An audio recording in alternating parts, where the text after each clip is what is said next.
Bonjour et bienvenue sur ma chaîne Collage de l'âme pour explorer les mille et une facettes de votre âme et leur créer une carte.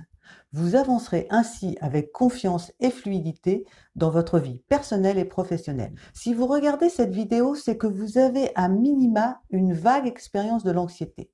L'anxiété ne peut pas se comprendre d'un point de vue intellectuel ni se raisonner. C'est une expérience extrême du corps qui peut par épuisement déboucher sur la dépression. Personnellement, je suis devenue anxieuse après une prise d'otage, un fusil à canon scié sur le front. J'avais 19 ans. Suite à cet événement, j'ai scoré très haut niveau anxiété, tétanie, spasmophilie, agoraphobie, claustrophobie, crise de panique et j'en passe. J'en ai pris pour 20 ans. Je crois que je maîtrise assez bien le sujet et je sais la souffrance qu'il faut endurer, mais surtout qu'il est possible de s'épanouir dans tous les domaines de sa vie malgré cette prison si on a quelques clés pour s'en sortir. Dans cette vidéo, je vous propose de mieux comprendre pourquoi vous êtes anxieux et surtout, qu'est-ce qui marche pour réduire votre anxiété. Eh maman, dis aux gens de penser à s'abonner. Ah oui, pensez à vous abonner et cliquez sur la petite cloche. La tendresse, l'attention des proches et l'humour sont d'excellents anxiolytiques. A tout de suite, après le générique.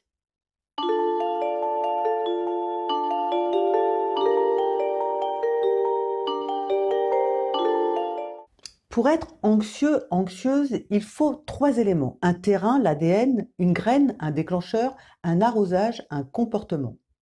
Le plus souvent, l'anxiété apparaît chez des personnes dont un ou plusieurs parents sont eux-mêmes de nature anxieuse. C'est un peu inscrit dans leur code génétique. Cela ne veut pas dire que la personne va obligatoirement développer des troubles anxieux, mais elle aura un terrain favorable. Pour que l'anxiété se développe, il faut aussi un déclencheur. Pour la personnalité anxieuse, le moindre événement peut faire l'affaire. Pression, remarques, agression verbale ou physique d'intensité diverse. L'événement peut être tout à fait anodin vu de l'extérieur, mais ressenti très fort par la personne au terrain anxieux, ce qui aura pour effet d'ajouter de la culpabilité. Mais enfin, ce n'est rien, sois pas stupide, raisonne-toi, prends sur toi, sois fort. Pour ce qui est du comportement, le troisième ingrédient, petit à petit, la personne anxieuse va soit s'enfoncer dans l'anxiété jusqu'à l'angoisse, soit adopter des comportements de type contre-phobique, comme prendre d'énormes risques pour dépasser ses peurs irraisonnées et récupérer un peu de contrôle. Soit chercher des solutions pour s'en sortir, c'est-à-dire trouver une issue pour échapper à sa prison. C'est ma métaphore, à vous de trouver la vôtre. Elle sera sans doute très éclairante. Ma question pour vous, dans quoi vous sentez-vous emprisonné, bloqué, coincé? Vous vous dites sans doute, c'est bien joli tout ça, mais j'en fais quoi de mon anxiété? Pour sortir de l'anxiété, il y a la manière forte et la manière douce. Je vous dirais qu'il s'agit tout d'abord de la reconnaître, de l'accepter, de ne pas vous en cacher. Ok, je suis anxieux, anxieuse, c'est comme ça, hein, jusqu'à présent. Je ne suis pas mon anxiété, même si elle a tendance à prendre tout l'espace.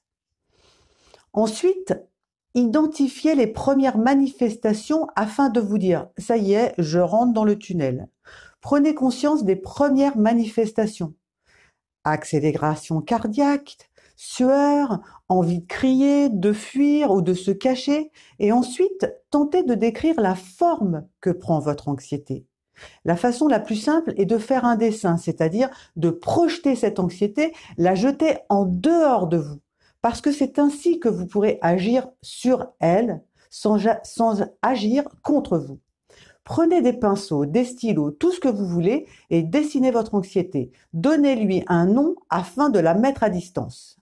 Votre anxiété, ce n'est pas vous, mais elle a quelque chose à vous dire. Nous y reviendrons dans la dernière partie de cette vidéo avec la fabrication de votre carte de sous-collage. La manière forte, si vous vous sentez la force, l'énergie, je vous dirais que la manière la plus radicale de vous débarrasser de votre anxiété, c'est d'amplifier ces manifestations. Naturellement, évitez de faire cet exercice seul ou avant un événement important. Faites-vous accompagner et testez l'exercice quand l'anxiété n'est pas trop forte. Il s'agit de faire tout le contraire de ce que vous faites généralement.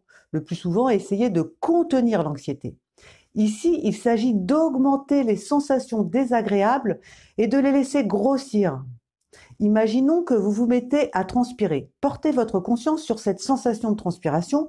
Observez d'où elle part dans votre corps, son trajet, sa forme, son odeur, son goût, peut-être, et augmentez la sensation.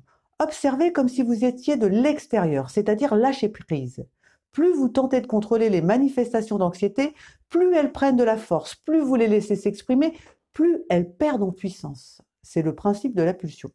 En sous-collage, nous utilisons la carte témoin pour prendre conscience de cette position.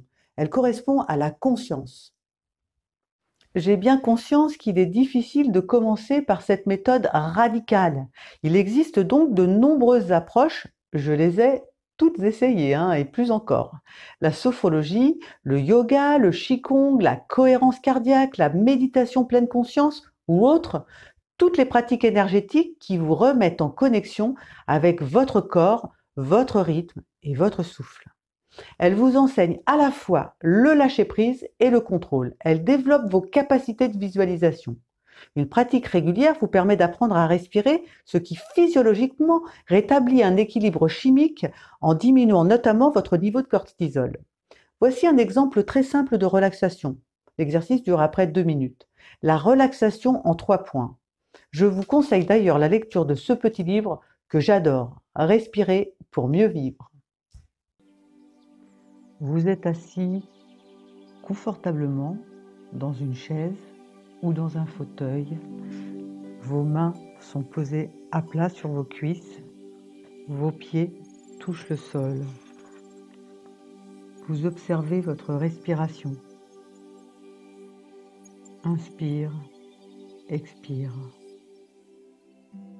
Vous inspirez l'air profondément, puis en expirant lentement par la bouche, comme si vous souffliez dans une paille, vous relâchez votre menton, votre maxillaire inférieur, le visage, l'arrière de la tête et le cou.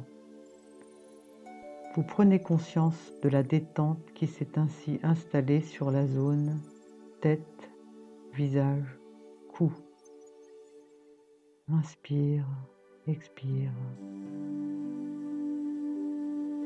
Vous inspirez une seconde fois l'air profondément, puis sur une expiration lente, vous laissez aller vos épaules, vos bras, votre thorax, votre dos. Vous prenez conscience du relâchement qui s'est opéré au niveau de ces segments corporels.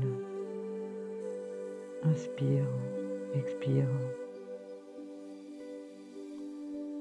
Vous inspirez une troisième fois. Sur l'expiration lente, vous relâchez profondément votre ventre, vos jambes, vos pieds. Vous avez ainsi, à l'aide de 3 points focaux, le menton, les épaules et le ventre, détendu tout votre corps. Inspire, expire. Pour terminer, vous pouvez visualiser un soleil au niveau du plexus solaire, au niveau de la poitrine. Laissez cette chaleur agréable et apaisante rayonner sur tout votre corps.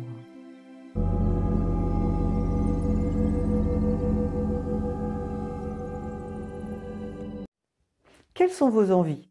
Au-delà de l'approche corporelle, il faut vous interroger sur ce que votre anxiété cache de vos envies. Derrière chaque peur existe une envie, mais cette envie est refoulée pour maintes raisons, souvent parce qu'elle implique un changement qui fait encore plus peur que l'anxiété elle-même.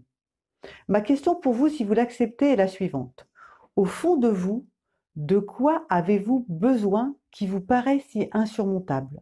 Changer de travail, quitter votre conjoint, céder à la tentation, faire un métier que vos parents désapprouvent, refuser une promotion? Je vous invite à présent, à la suite de cette réflexion sur l'anxiété, à feuilleter des magazines et à vous laisser happer par les images. Il ne s'agit pas de les choisir, mais de les laisser venir à vous, même les plus dérangeantes. Trouvez une image de fond de 13 cm sur 20, puis 1 ou 2 images plus petites à superposer et coller. Vous obtiendrez une carte de cette taille. Il s'agit de ma carte scénario catastrophe. Posez votre carte devant vous, prenez votre cahier créatif et commencez votre exercice d'écriture automatique. Votre texte commence par « Je suis celle, celui qui ». Regardez la vidéo sur « Comment faire une carte de sous-collage » pour savoir comment vous y prendre exactement. Vous trouverez des renseignements sur mes ateliers de coaching et de sous-collage sur le site parlerdesoi.com. Merci et à la semaine prochaine pour une nouvelle vidéo.